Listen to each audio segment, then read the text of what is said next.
მოგესალმებით. დღევანდელი ჟურნალისტური გამოძიება ცქრიალა შერმადინმა მოამზადა. ბიზნესმენებმა ქონება სახელმწიფოსგან ინვესტიციების დაბანდების პირობით მიიღეს. ზოგმა საერთოდ არ შეასრულა პირობა, ზოგმა კი შეასრულა, მაგრამ დაგვიანებით. მთავრობამ მეწარმეებს 9 მილიარდი ლარის პირგასამტეხლო აპატია და პროექტის ვადები გადაუწია. ბევრ ობიექტზე, სადაც თანამედროვე განახლებული ნაგებობა უნდა იყოს, ჯერ ისევ ნანგრევებია. ეკონომიკის მინისტრი კი დღეს ამით ამაყობს. 2012 წლიდან დღემდე დაახლოებით 47 ბიზნეს კომპანიას ხელისუფლებამ ვალდებულებების შეუსრულებლობის გამო დაკისრებული ჯარიმები აპატია.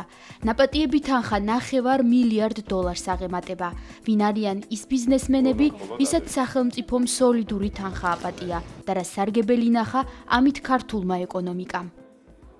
ჯარიმა ნაპატიებ კომპანიების დამფუძნებლებს შორის არიან ცნობილი ბიზნესმენები: მამუკა ხაზარაძე, ლაშა პაპაშვილი, სოსო ფხაკაძე, პარლამენტის წევრი გოდერძი ბუკია, წინამოწვევის პარლამენტის წევრი თემურ კოხოძე. ერთ-ერთი კომპანია მამუკა ხაზარაძის დაფუძნებული ლისი ლეიქ დეველოპმენტია. ეს კომპანია დღეს ლისის ტბის მიმდებარე ტერიტორიას ფლობს. ლისის ტერიტორია წლების განმავლობაში მიტოვებული იყო, მოშლილი იყო ინფრასტრუქტურა.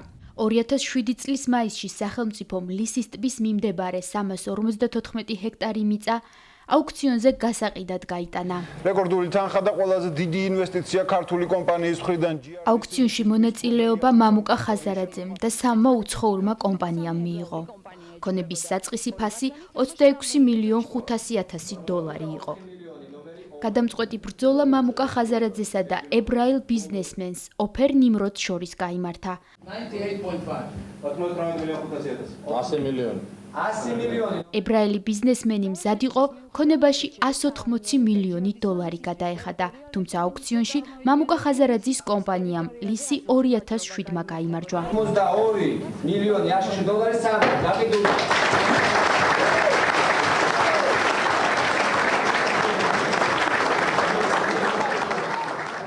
354 ჰექტარ მიწაში ლისზე მას 182 მილიონი დოლარი უნდა გადაეხადა. იოცა ბიუჯეტი ხო, ეგეთ პრივატიზაცია არ გონია. პრინციპული საკითხი იყო, რომ ეს მეტად ჩვენ გვეყიდა. ანუ ქართველებს გაგვევითარებინა.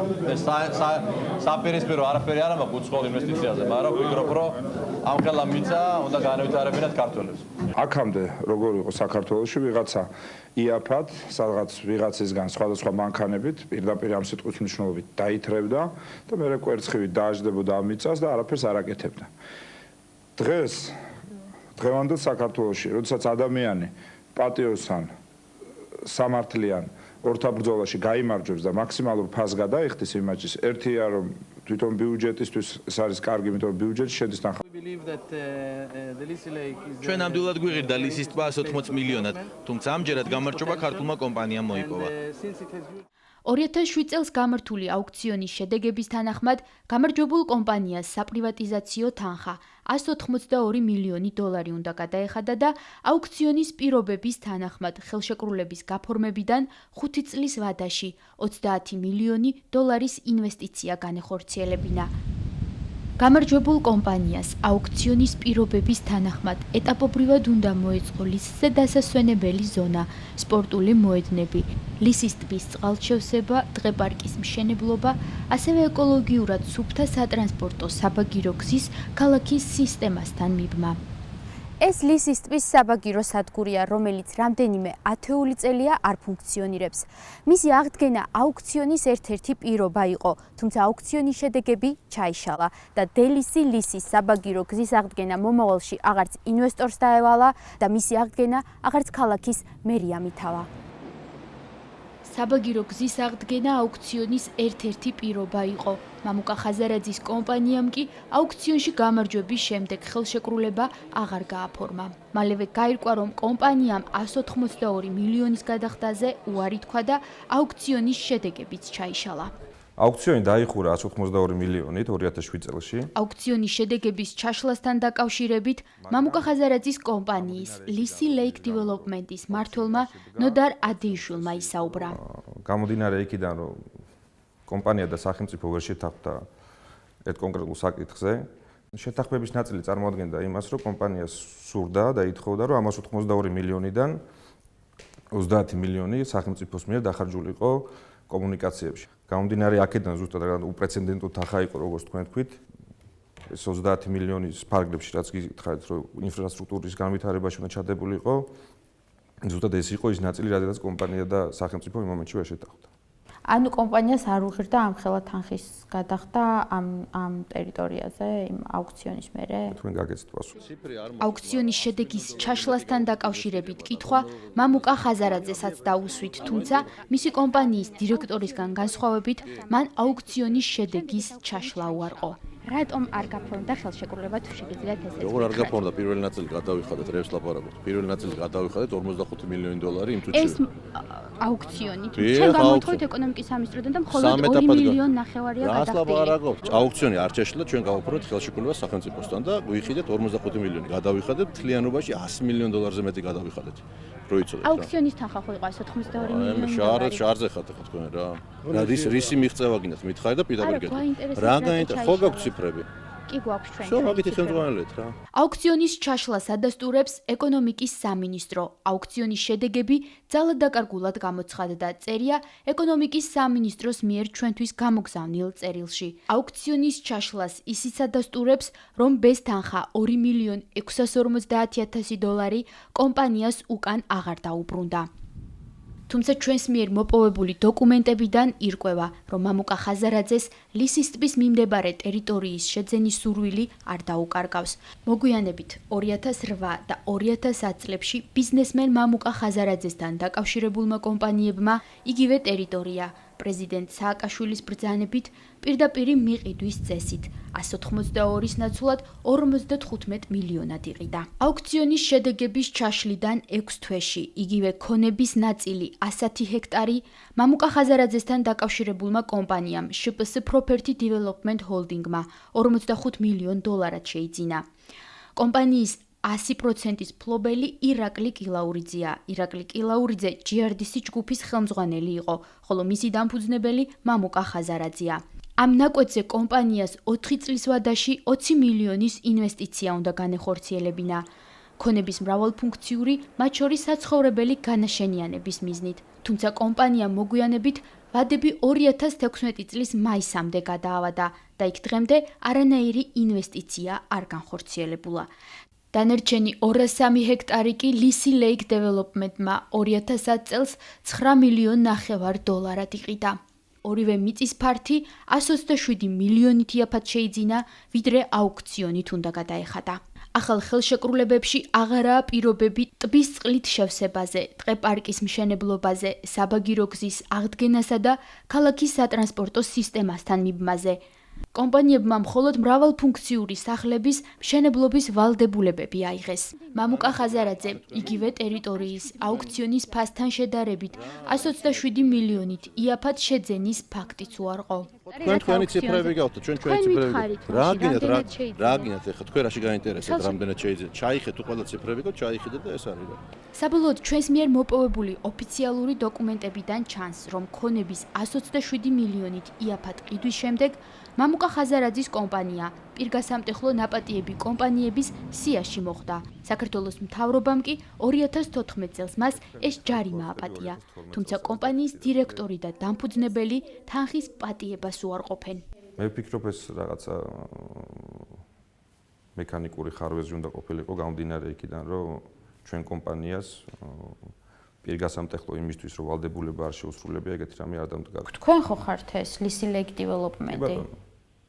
გეუბნებით, ალბათ რაღაც მექანიკური შეიძლება შიდა რაღაცა.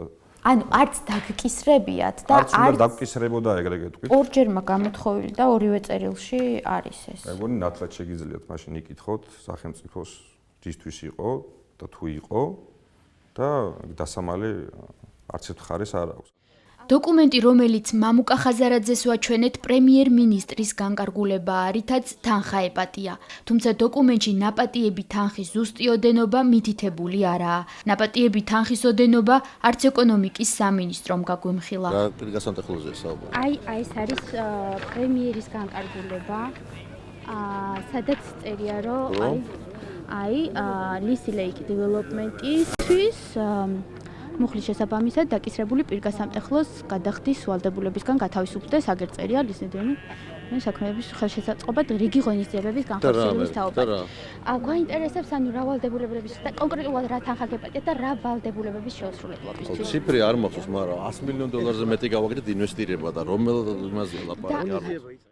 ქონების მართვის სააგენტოს მიერ მოწერილ ერთ-ერთ წერილში კი ვკითხულობთ, რომ Lisi Lake Development-ისთვის დაკისრებული პირგასამტეხლო არანაკლებ $160,000 ამერიკული დოლარია.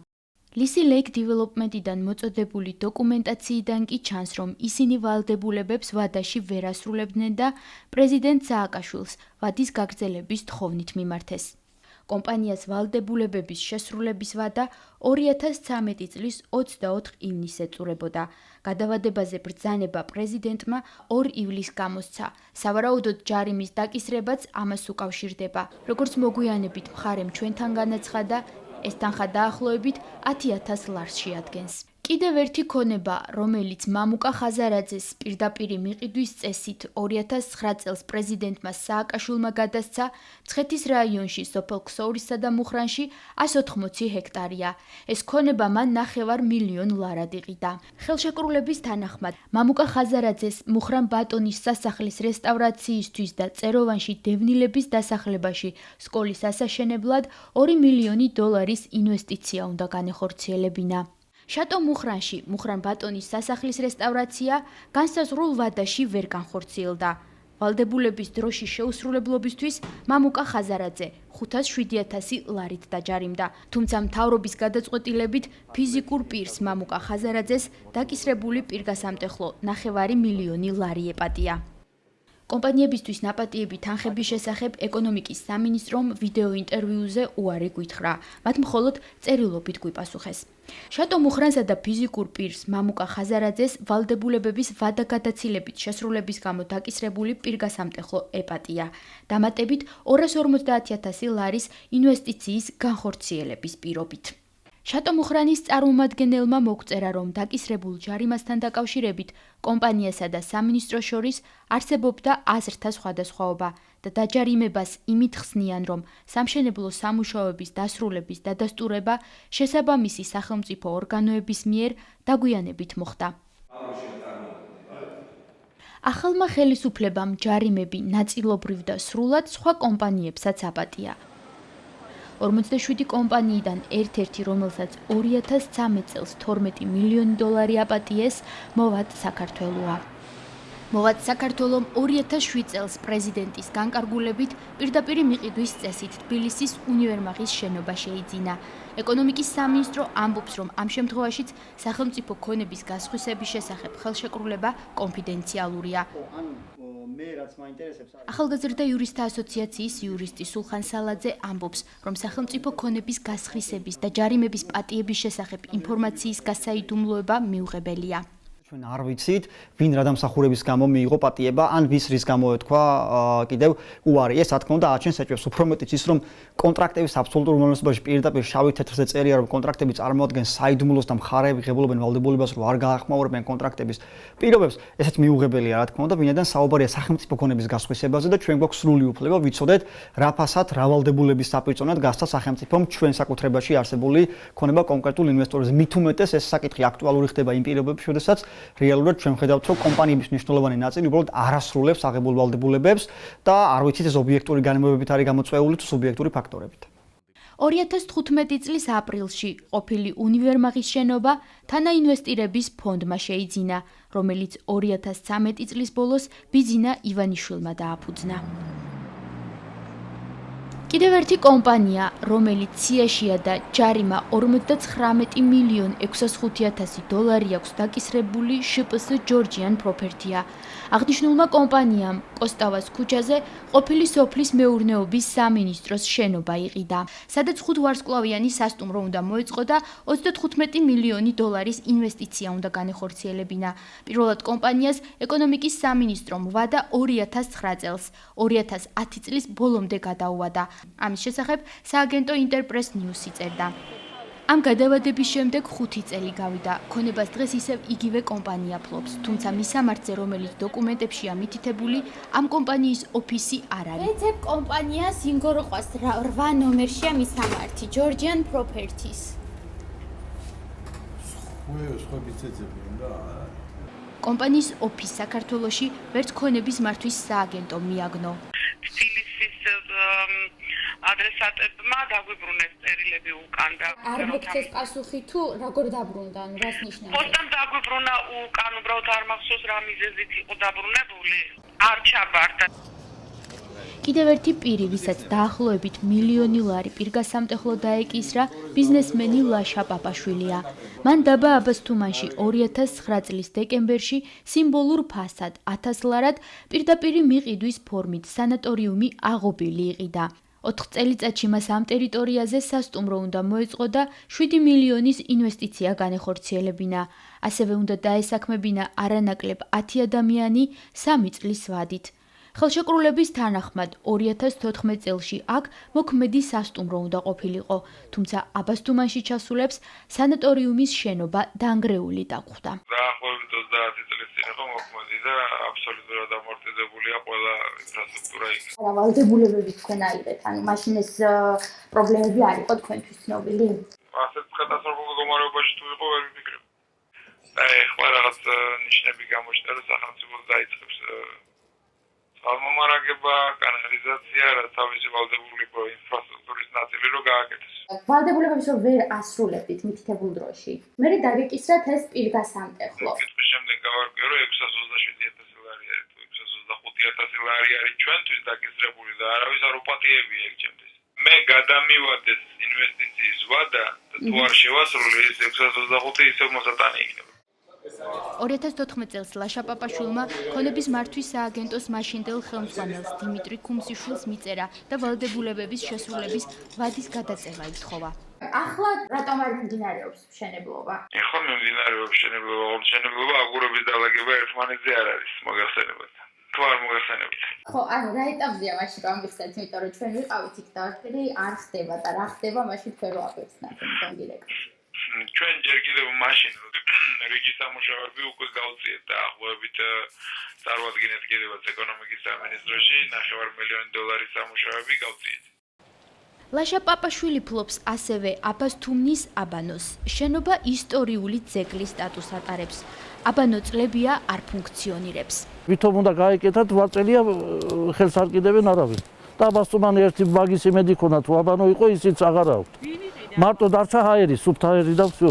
სამკურნალო საშუალება არის ძულების დაავადების დროსაც უნიშნავენ რომ ჩავიდნენ და ბანები მიიღო. ძალიან იაფი ფასებით ბანაობდა აბასთუმნის მოსახლეობა.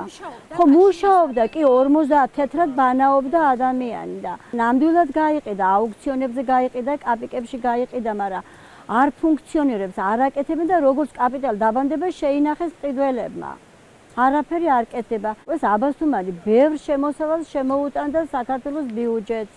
აბანო არ არის, ნანგრევებია, სად არის აბანო? მე რომ ვიყიდე იყო ნანგრევები. ამბობდნენ რომ დავდიოდით და ჩვეულებრივად ჩვენ ყველა სარგებლობდით იმ აბანოთიო. ადგილობრივები. ვერ იტყვიან. ნუ შეიძლება რაღაც ეგ წეშიც წახვიდე და დინარეში იბანაოდა. ეკონომისტი ბესო ნამჩევაძე მიიჩნევს, რომ ქვეყნის ეკონომიკა სერიოზულად ზარალდება, როდესაც ასეთი მნიშვნელოვანი სახელმწიფო ქონებების გასხვისება ხდება და საინვესტიციო პირობები არ სრულდება. იკეთება, რომ იმ ფულის მოზიდვის ახალისება მოხდეს, ახალი სამუშაო ადგილები შეიქმნას და თუ ამას არც ერთ ადგილი არ აქვს, მაშინ ჩემთვის გაუგებარია, როგორ იყენებს თუნდაც მთავრობა თავის დისკრეციულ უფლებას, რომ არც ერთ შემთხვევაში რამოდენიმე წლობით პატიობს ამ ვალდებულებების განხორციელებას. რასაც თქვენ ბრძანებთ ამ ციფრებში ძალიან დიდი რაოდენობით არის ციფრები, რომელიც არის პირობით ნაპატიები, ნაწილი კი სრულად. პირობით პატიება ეს არის შემთხვევა, როდესაც ინვესტორი არის, ასე ვთქვათ, შებოჭილი, იმიტომ რომ მას დაერიცხა ვალდებულებები და რეალურად ის ვერ აგრძელებს თავის საინვესტიციო პროექტს და იმ შემთხვევაში, როდესაც ჩვენ მას პირობით ვპატიობთ ამ პირგასამტეხლოს, მას ეძლევა შესაძლებლობა, რომ დაასრულოს აღნიშნული საინვესტიციო ვალდებულება. რამაც ქვეყანაში უნდა მოიტანოს დამატებითი სამუშაო ადგილები და რეალურად მთლიანი შიდა პროდუქტის და ჩვენ ძალიან ვამაყობთ იმით, რაც გავაკეთეთ. და უნდა დაგვავიწყდეს მეორე სამართლიანობის პრინციპიც.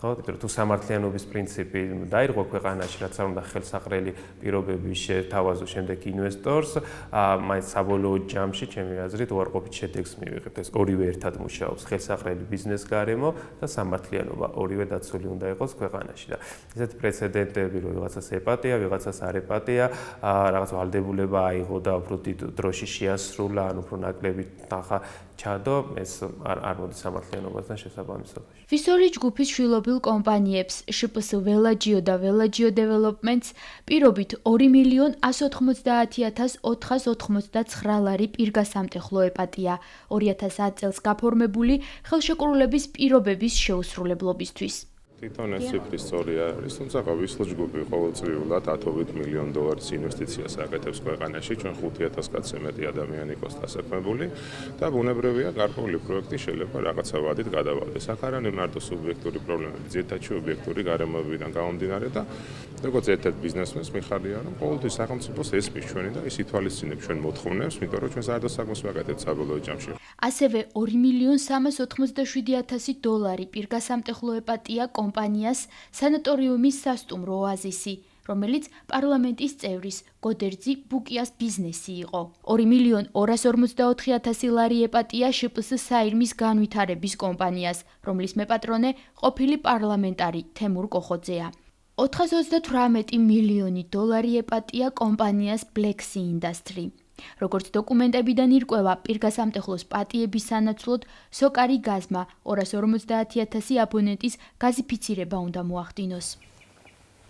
სანამ სახელმწიფო ბიზნესმენების ინტერესებს ითვალისწინებს თბილისსა და საქართველოს რეგიონებში, ნანგრევებად ქცეული ობიექტები, ინვესტიციებსა და მუშახელს ელის.